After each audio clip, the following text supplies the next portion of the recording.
Dan har boutique muka bude masa saboda gaskiya kwararre kuma gaskiya for years ago kamar a ce 8-9 years suka wuce tun a lokacin muna tare da shi don kuna tsammana da nayi yawa shi yake bayan kaya. To menene alakar ka da Kebi?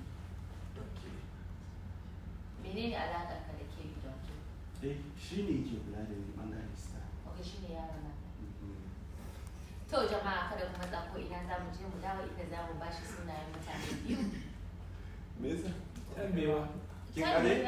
Ba question tsaye. Okay. Gani ban miki tambaya.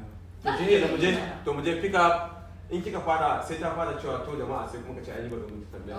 Okay. Pick up and action. Ba na tambaye ki kin ce a.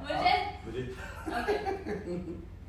So jama'a Ni ban miki tambaya ba.